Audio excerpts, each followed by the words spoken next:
तो दोस्तों क्या हाल है। तारीख आज 10 मार्च 2026, दिन मंगलवार, हिंदी तिथि सप्तमी। और आइए बात करते हैं आज के मुख्य समाचार में देश भर की तमाम बड़ी खबरों पर नजर डालते हैं। देखिए दोस्तों, एक तो आज की सप्तमी तिथि होली के बाद शीतला सप्तमी के रूप में मनाई जाती है। चैत्र मास के कृष्ण पक्ष की सप्तमी तिथि को ये शीतला सप्तमी के रूप में मनाया जाता है और ये तिथि इस बार आज पड़ रही है। आज ही शीतला सप्तमी का व्रत रहेगा और आज के दिन भोजन, पकवान, मिठाइयाँ बनाई जाती हैं और इसके अगले दिन शीतला माता को बासी भोजन का भोग लगाकर उनकी पूजा की जाती है शीतला अष्टमी पर। देश भर में कई जगहों पर होली के बाद धुलंडी की तरह रंगों के पर्व के त्योहार के रूप में होली भी खेली जाती है। तो आप सभी देशवासियों को, भाइयों बहनों को शीतला सप्तमी की ढेर सारी हार्दिक शुभकामनाएं।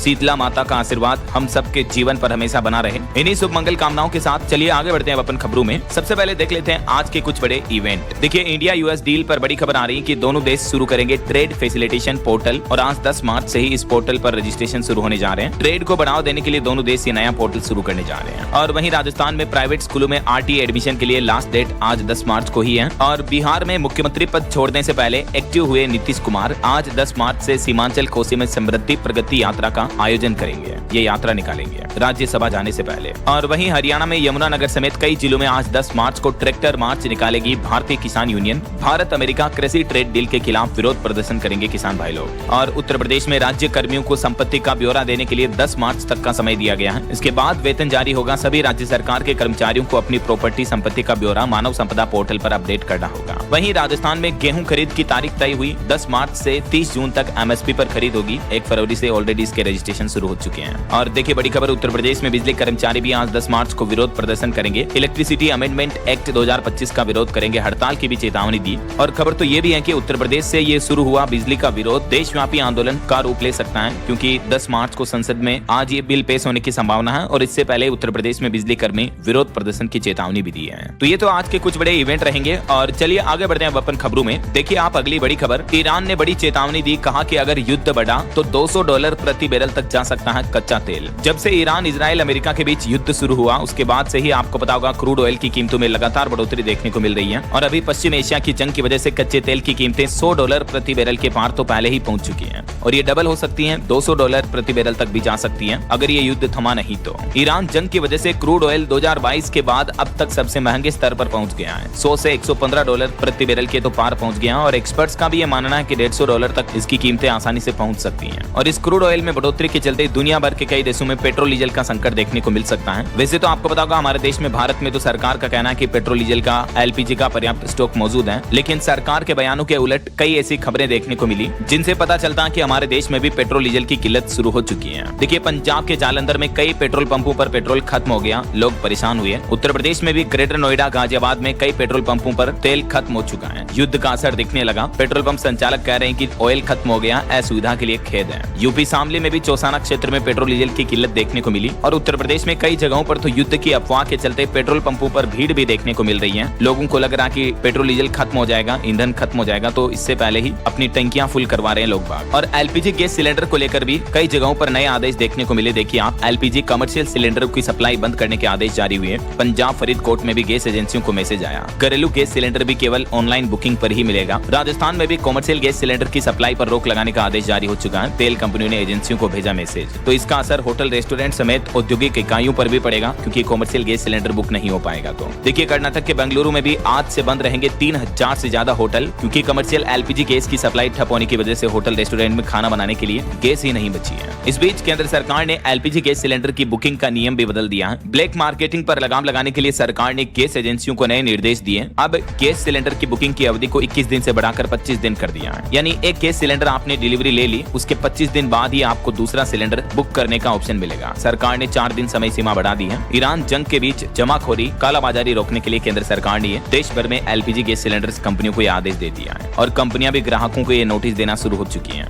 अभी 2 दिन पहले आपको पता होगा घरेलू गैस सिलेंडर के दाम भी 60 रुपए बढ़ा दिए, महंगा कर दिया है। जो 14 किलो 200 ग्राम वाला घरेलू गैस सिलेंडर है, जो डोमेस्टिक एलपीजी सिलेंडर, उसकी कीमतें बढ़ चुकी हैं। इसके अलावा कमर्शियल गैस सिलेंडर को भी बढ़ाकर 115 रुपए महंगा कर दिया सरकार ने। तो देश भर में कई जगहों पर इसका विरोध भी देखने को मिला। कई अलग अलग राज्यों में विपक्षी पार्टियों के नेताओं ने रैलियां निकाली और केंद्र सरकार की इस गैस सिलेंडर की रेटों में बढ़ोतरी का विरोध प्रदर्शन किया, नारेबाजी भी की। कुल मिलाकर ये जो जंग हो रही है, इसका आर्थिक प्रहार भी देखने को मिल रहा। जहां एक तरफ कच्चे तेल में आग लग गई, शेयर बाजार धड़ाम हो गए, सोना चांदी में उथल फुथल मची हुई है। जंग की वजह से निवेशकों का भी चैन छिन गया है। स्टॉक मार्केट में जो इन्वेस्टर्स हैं, बड़े बड़े निवेशक हैं, वो भी डरने लगे हैं। यही वजह की शेयर मार्केट में भारी गिरावट देखने को मिल रही है। आगे मैं आपको बताऊंगा और भी पूरे बिजनेस न्यूज अपडेट। फिलहाल देखिए अगली खबर, जब ये जंग शुरू हुई थी उस दरमियान आपको पता होगा ईरान पर एक स्कूल पर भी हमला किया था अमेरिका ने। तो उसमें एक रिपोर्ट सामने आ रही कि स्कूल पर हमले में 165 बच्चे मारे गए थे। नई जांच के बाद ये विवाद भी बढ़ गया है। वहीं युद्ध के हालातों के बीच अमेरिका के विदेश मंत्री का कहना है कि मिशन पूरा होगा तो दुनिया ज्यादा सुरक्षित होगी। ईरान युद्ध के बीच अमेरिकी विदेश मंत्री बोले कि हमारा मिशन है ईरान से आतंकवाद को खत्म करना। उधर फ्रांस के राष्ट्रपति मैक्रो का कहना है कि ईरान इजराइल जंग के बीच फ्रांस लाल सागर में 2 जंगी जहाज भी भेजेगा। वहीं इंडोनेशिया ने भी ब्रह्मोस मिसाइल सिस्टम खरीदने के लिए भारत के साथ एग्रीमेंट साइन किया है। और एक अमेरिकी नेता का विवादित बयान भी सामने आ रहा, जो 165 लड़कियों की मौत हुई, उस पर अमेरिकी नेता का कहना कि ये लड़कियां जिंदा भी होती तो बुर्का पहन कर जीती हैं। वैसे युद्ध के हालातों के बीच ईरान में अब एक नई युग की शुरुआत हुई। अली खामेनेई की मौत के बाद अब उनके बेटे मोजतबा संभालेंगे ईरान देश का सबसे शक्तिशाली पद है। यानी खामेनेई के मौलवी बेटे को ईरान की कमान मिली, लेकिन इजराइल का कहना है कि हम इसे भी मार देंगे। क्या ईरान इन्हें बचा पाएगा? और इजराइल की धमकी के बीच एक खबर तो ये भी आ रही है कि दावा किया जा रहा मीडिया रिपोर्ट्स में कि इजरायली हमले में जो ईरान के नए सुप्रीम लीडर बने मुज्तबा खामेनेई, वो भी घायल हो गए। और अगली बड़ी खबर देखिए, अमेरिकी राष्ट्रपति डोनाल्ड ट्रंप बोले ऑस्ट्रेलिया ईरान की महिला खिलाड़ियों को शरण दे, नहीं तो अमेरिका देगा, वापस भेजना बड़ी गलती होगी। राष्ट्रगान नहीं गाने पर देशद्रोह का आरोप भी लगाया उन्होंने। तो ये कुछ ईरान इजराइल जंग का माहौल चल रहा। चलिए आगे बढ़ते हैं अपन खबरों में। देखिए अगली बड़ी खबर, हमारे भारत के संसद भवन में भी ईरान जंग को लेकर चर्चा हुई। ईरान युद्ध मुद्दे पर विपक्ष ने दोनों सदनों में हंगामा किया, चर्चा की मांग की। सरकार बोली कि स्पीकर को हटाने के प्रस्ताव पर बहस करने के लिए हम तैयार हैं। विपक्ष जंग के बाद पश्चिम एशिया में बने हालातों का भारत पर असर के मुद्दे पर चर्चा की मांग लगातार करता रहा, लेकिन सरकार ने फिलहाल चर्चा शुरू नहीं की है। और लोकसभा की कार्यवाही आज तक के लिए स्थगित हुई। विदेश मंत्री ने NSA डोभाल CDS के साथ बैठक भी की है। संसद के बजट सत्र का दूसरा चरण शुरू हो चुका है और हंगामे के कारण लोकसभा की कार्यवाही आज मंगलवार सुबह 11 बजे तक के लिए स्थगित की गई। और इसी बीच भारत के लिए एक अच्छी खबर आ रही दोस्तों, जो मिडिल ईस्ट में तनाव चल रहा है, इस बीच कई सारी दुनिया की दिग्गज टेक कंपनियों ने यह फैसला लिया है, भारत में अब अपने नए डेटा सेंटर हब बना रही है। टेक इंडस्ट्री से जुड़ी कई बड़ी कंपनियां। चलिए सोना चांदी के भाव पर बड़ा अपडेट देखिए। सोना पिछले 4 दिन में 8,797 रुपए तक सस्ता हुआ और अभी सोने का भाव 1,59,000 रुपए प्रति 10 ग्राम पहुंच चुका है। वहीं चांदी 29,729 रुपए गिरकर 2,60,000 रुपए प्रति किलो पर आ गई है। चांदी अपने ऑल टाइम हाई से लगभग 1.25 लाख रुपए तक टूट चुकी है। पिछले 4 दिन के अंदर चांदी में ये 29,000 रुपए की बड़ी गिरावट देखने को मिली है और एक दिन में भी चांदी 2,000 टूटी 2,62,000 से 2,60,000 पर पहुंच गई। बाकी अलग अलग कैरेट के हिसाब से सोने का प्राइस क्या चल रहा है आप देख सकते हैं स्क्रीन पर। 14 कैरेट, 18, 22 और 24 कैरेट का गोल्ड रेट भी है। और भारतीय रुपये के लिए एक बुरी खबर है, रुपया रिकॉर्ड निचले स्तर पर पहुंचा। पहली बार 92 रुपए 33 पैसे प्रति डॉलर पर रुपये की वैल्यू गिर चुकी है।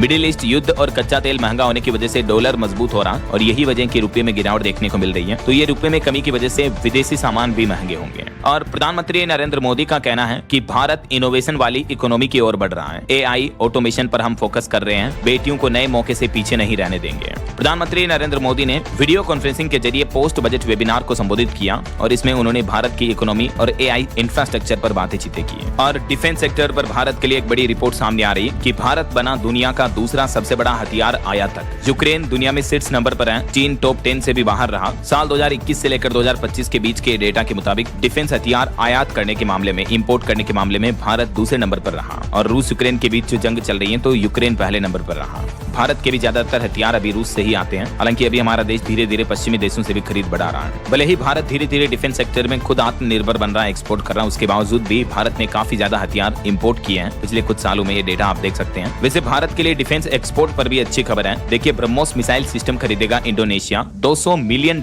से $350 मिलियन की डील पर बातचीत जारी है। इससे पहले आपको पता होगा फिलीपींस ने भी हमारे देश से ये ब्रह्मोस मिसाइल खरीदी थी और अभी इंडोनेशिया ने भी एक एग्रीमेंट साइन किया भारत के साथ। चलिए अगली खबर देखिए। अब स्विगी से खाना और राशन मंगाना आसान होगा। स्विगी की तरफ से 2 नए स्पेशल क्रेडिट कार्ड लॉन्च किए हैं HDFC बैंक के साथ मिलकर, जिनमें आपको अच्छे खासे ऑफर वगैरह बेनिफिट देखने को मिलेंगे। और बड़ी खबर देखिए, पश्चिम बंगाल पहुंचे हमारे देश के चुनाव आयुक्त ज्ञानेश कुमार। यहाँ काले घाट में उन्होंने पूजा की। लोगों ने गो बैक के पोस्टर दिखाए, काले झंडे दिखाए, नारे लगाए। बीजेपी की मांग है कि 3 फेज में ही चुनाव कराएं। वहीं उधर पश्चिम बंगाल की मुख्यमंत्री ममता बनर्जी का भी धरना लगातार चौथे दिन जारी रहा। उन्होंने रविंद्र संगीत सुनाया। बोली कि मुख्य चुनाव आयुक्त ने राज्य के अफसरों को धमकाया, झूठी बहादुरी बर्दाश्त नहीं करेंगे। और बड़ी खबर देखिए, देखिए युद्ध के हालातों के बीच दिल्ली से मैनचेस्टर की इंडिगो फ्लाइट बीच रास्ते से ही लौटी। इथियोपिया बॉर्डर से प्लेन ने यू टर्न लिया। लंदन और मुंबई की फ्लाइट भी डाइवर्ट हुई। और वहीं देखिए दोस्तों, सुप्रीम कोर्ट में एक अनोखी याचिका लगाई गई जिसमें कहा गया कि प्याज और लहसुन को तामसिक माना जाए। इसी याचिका पर सुप्रीम कोर्ट के सीजीआई ने फटकार लगाते हुए कहा कि आधी रात को पिटीशन ड्राफ्ट करते हो क्या, फालतू बताकर इस तरह की 5 याचिकाओं को खारिज कर दिया। क्योंकि याचिका में कहा गया था कि प्याज लहसुन में तामसिक या नेगेटिव एनर्जी होती या नहीं, इसके लिए रिसर्च की मांग की गई थी। लेकिन सुप्रीम कोर्ट के जजों ने फटकार लगाते हुए याचिकाओं को खारिज कर दिया। वहीं खबर है, दिल्ली शराब नीति केस मामले में हाईकोर्ट ने सभी 13 आरोपियों को नोटिस जारी किया। सीबीआई अफसर के खिलाफ की गई टिप्पणियों पर रोक लगाने का आदेश भी दिया और मनी लॉन्ड्रिंग केस में सुनवाई नहीं करने का आदेश दिया निचली कोर्ट को। दिल्ली हाईकोर्ट के जस्टिस स्वर्ण कांता शर्मा ने अब ये निर्देश दिए हैं। कहा कि जब तक ये मामला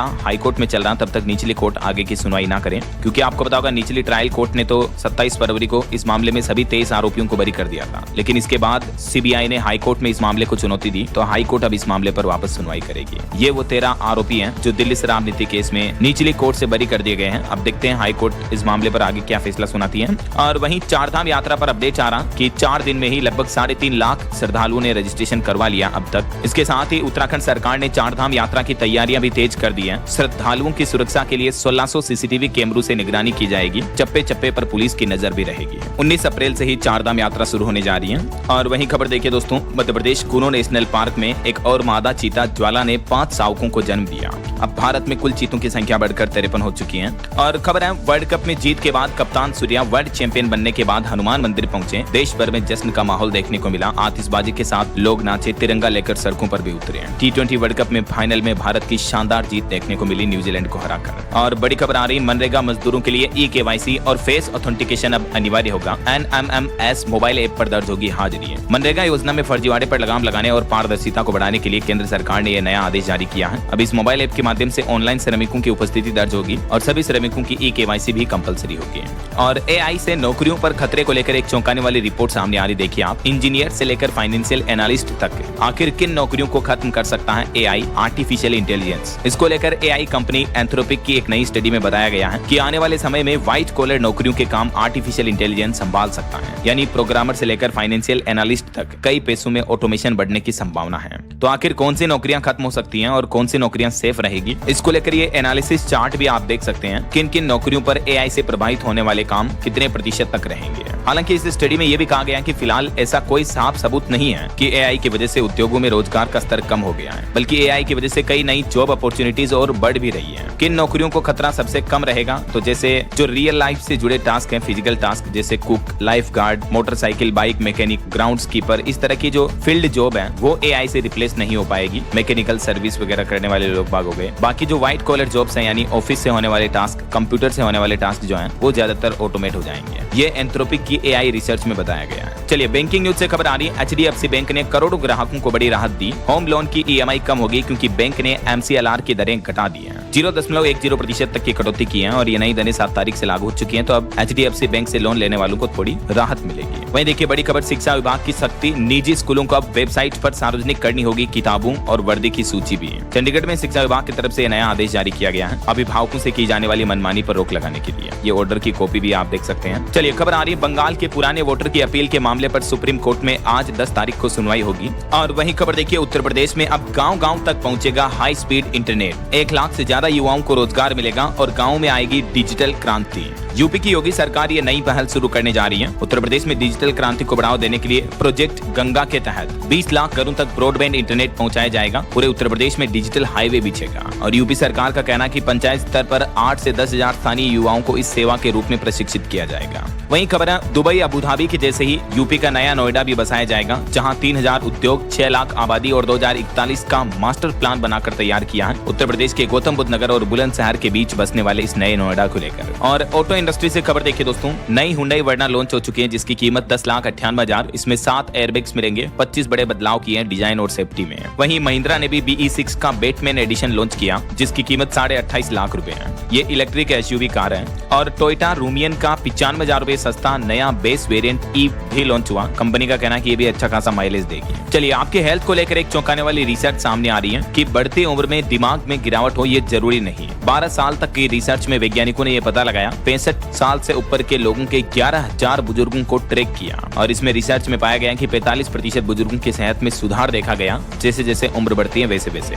येल यूनिवर्सिटी के वैज्ञानिकों की स्टडी में ये सामने आया कि करीब 45% बुजुर्गों में उम्र के बावजूद मानसिक या शारीरिक क्षमता में उल्टा सुधार हुआ है। कई लोग ऐसा मानते हैं ना कि यार उम्र बढ़ने के साथ ही याददाश्त कमजोर हो जाती है या शरीर साथ देना छोड़ देता है, लेकिन ये फैक्ट नहीं है। वैज्ञानिकों की रिसर्च के मुताबिक बुढ़ापे के प्रति सकारात्मक और उत्साहपूर्ण नजरिया रखने वाले बुजुर्ग मानसिक और शारीरिक रूप से ज्यादा मजबूत रहते हैं, जबकि इसके उलट जो नकारात्मक सोच रखते हैं उनकी याददाश्त में कमी देखी गई। हृदय रोग, अल्जाइमर का खतरा भी ज्यादा पाया गया। मतलब सब कुछ अपने मन का खेल है। अगर मन से हम अपन मजबूत हैं तो शरीर भी मजबूत रहेगा, आपकी मेंटल हेल्थ, फिजिकल हेल्थ दोनों मजबूत रहेगी। ऐसा। और एक इंटरेस्टिंग रिसर्च देखिए दोस्तों, शोधकर्ताओं ने सपनों से समस्या के समाधान पर भी अध्ययन किया। जिंदगी की तमाम मुश्किलों का हल सपनों में मिल जाता है, क्योंकि हमारा अचेतन मन एक साथ 10 तरीके से सोचने की ताकत रखता है। जी हाँ, ये आपको कोई फिल्म स्टोरी की तरह लग रहा होगा, लेकिन वैज्ञानिकों की रिसर्च में ल्यूसिड ड्रीम्स को लेकर प्रयोग किए गए। ल्यूसिड ड्रीम्स उस स्थिति को कहते हैं जब लोगों को पता होता है कि यार वे सपने देख रहे हैं। कई बार हमें ऐसा लगता है ना, कच्ची नींद होती है तब, या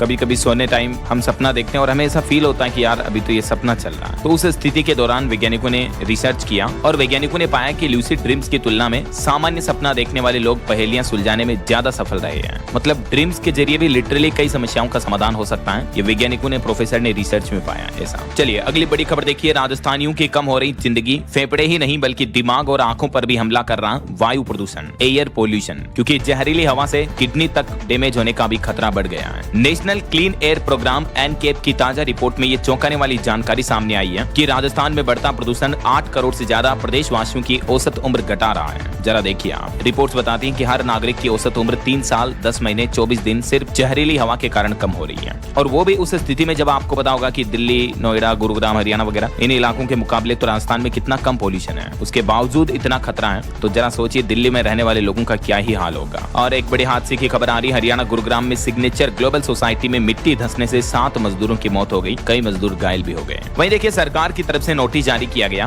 कि 31 मार्च डेडलाइन है इन स्मॉल सेविंग स्कीम्स की। अगर आपका भी पीपीएफ खाता है, एनपीएस पेंशन योजना में आपने अकाउंट खोल रखा है या सुकन्या समृद्धि योजना खोल रखी है आपने अपने बच्चे, बच्चियों, बेटियों के नाम पर, तो 31 मार्च तक इनमें जो मिनिमम डिपॉजिट जमा राशि होती है वो जरूर जमा करा दें, वरना आपको जुर्माना देना पड़ सकता है और आपके ये स्मॉल सेविंग स्कीम्स के अकाउंट भी डीएक्टिवेट हो सकते हैं। ठीक है ना। और बहरहाल अभी तो अपन कुछ और महत्वपूर्ण और काम की खबरें देखेंगे दोस्तों, लेकिन फिलहाल वक्त तो चला है आज के ताजा मौसम समाचार जानने का। और हाँ, एक छोटी सी रिक्वेस्ट आपसे ये है कि अगर आप डीएलएस न्यूज चैनल से अभी तक भी जुड़े नहीं हो तो जुड़ जाइए, चैनल को सब्सक्राइब करके बेल आइकन जरूर दबा दीजिए और इस वीडियो पर एक लाइक और शेयर भी कर देना, ताकि आपको रोजाना की ताजा खबरें, महत्वपूर्ण मुख्य समाचार, काम के न्यूज अपडेट सबसे पहले आपके मोबाइल पर मिलते रहेंगे। ओके, और चलिए बिना टाइम वेस्ट किए सीधा आगे बढ़ते हैं मौसम अपडेट में। तो देखिए, मौसम विभाग का कहना है कि अगले 3 दिन देश के 8 राज्यों में धूल भरी आंधी और बारिश की चेतावनी है। वज्रपात की भी आशंका है। कई राज्यों में लू चलेगी, तेज गर्म हवाएं भी देखने को मिलेगी, क्योंकि बंगाल की खाड़ी में एक नया चक्रवात बन रहा। इस वजह से दिल्ली, एनसीआर से लेकर यूपी, बिहार तक मौसम बदलेगा। और आज 10 मार्च को भी बिहार, बंगाल समेत 5 राज्यों में बारिश की चेतावनी है। 50 किलोमीटर प्रति घंटा की रफ्तार से तेज हवाएं भी चलेगी। देखिए, राजस्थान, गुजरात और हिमाचल प्रदेश, इन राज्यों में तो हीट वेव की चेतावनी है। राजस्थान के कई जिलों में तो तापमान 40 डिग्री के भी पार पहुंच चुका है। हालांकि आज 8 राज्यों में बारिश का भी अलर्ट है। कुछ अलग अलग राज्यों के मौसम की स्थितियां देखिए आप। राजस्थान में जयपुर समेत 15 शहरों में मानो आग उगल रहा सूरज, इतनी ज्यादा गर्मी पड़ रही है। हीट वेव का अलर्ट जारी हुआ, 40 डिग्री के पार पहुंचा तापमान। और अभी तो मौसम विभाग का कहना कि 3 डिग्री और बढ़ेगा तापमान। अगले एक सप्ताह के दौरान ही टेम्परेचर में और बढ़ोतरी होगी। मध्य प्रदेश में भी पिछले साल से ज्यादा तप रहा ये मार्च का महीना। मार्च के पहले सप्ताह में ही सामान्य से 3 डिग्री ज्यादा रहा तापमान। वहीं उत्तर प्रदेश में अब 2 दिन बारिश का अलर्ट है। हालांकि यूपी में भी कई जिलों का पारा 37 डिग्री के पार चल रहा है। झांसी समेत 5 शहरों में झुलसाने वाली गर्मी पड़ रही है। और उत्तर प्रदेश में भी जल्दी 40 डिग्री तक पहुंचेगा पारा। लेकिन मौसम विभाग ने यूपी में 2 दिन पूर्वी उत्तर प्रदेश के कई जिलों में बारिश की चेतावनी जारी की है। और इधर झारखंड में बोकारो, हजारीबाग समेत 9 जिलों में बारिश की संभावना है। धनबाद, गिरिडीह में भी तेज हवा के साथ बरसात हुई। 11 मार्च को मौसम साफ हो सकता है, उससे पहले झारखंड के कई जिलों में बारिश देखने को मिल सकती है। और हरियाणा में भी 19 मार्च के बाद बदलेगा मौसम। अधिकांश शहरों का तापमान 35 डिग्री के पार चल रहा है। हरियाणा में भी पहाड़ी राज्यों की बात करें तो उत्तराखंड के पहाड़ों में बारिश के आसार हैं। मैदानी इलाकों में सामान्य से ज्यादा चल रहा तापमान। 14 मार्च तक 5 जिलों में बादल छाए रहेंगे। उत्तराखंड के कई जिलों में 10 से 14 मार्च तक बर्फबारी वगैरह की संभावना है। मौसम विभाग का अलर्ट है। और हिमाचल प्रदेश में भी देखिए 4 जिलों में हीट वेव की चेतावनी, आज भी अलर्ट है। तापमान नॉर्मल से 8 डिग्री ज्यादा चल रहा। हालांकि आज से 15 मार्च तक बारिश और बर्फबारी का भी अलर्ट जारी हुआ हिमाचल प्रदेश में। ये भारत के मानचित्र में आप देख सकते हैं अलग अलग राज्यों में अगले 24 घंटे मौसम का हाल क्या रहेगा। तो हिमाचल, राजस्थान, गुजरात, महाराष्ट्र, गोवा, इन राज्यों में हीट वेव का अलर्ट है। जबकि जम्मू कश्मीर, बिहार, झारखंड, पश्चिम बंगाल, सिक्किम, उड़ीसा, आंध्र प्रदेश, केरल, अंडमान निकोबार द्वीप समूह, इन राज्यों में बारिश और बिजली की भी संभावना है। अगले 2 दिन मौसम विभाग की तरफ से ये चेतावनी जारी की गई है अलग अलग राज्यों में। वैसे दोस्तों, आपके राज्य में अभी मौसम का हाल क्या चल रहा है, कमेंट करके बताएगा जरूर मुझे। ओके, और चलिए मौसम अपडेट के बाद आगे बढ़ते हैं खबरों में। कुछ मार्क मौसम विभाग का अलर्ट, कई राज्यों में गर्मी बढ़ेगी, कुछ जगहों पर बारिश और आंधी की संभावना। भारत ने रचा इतिहास, न्यूजीलैंड को हराकर तीसरी बार T20 वर्ल्ड कप का खिताब जीता। मध्य पूर्व में बड़ा तनाव, कच्चे तेल की कीमत $100 के पार, दुनिया भर के बाजारों में हलचल। बिजली संशोधन बिल के विरोध में देश भर में कर्मचारियों का प्रदर्शन, कई राज्यों में हड़ताल। ऐसी रोज 50 ताज़ा खबर सुनने के लिए चैनल को सब्सक्राइब, लाइक, कमेंट और शेयर करें।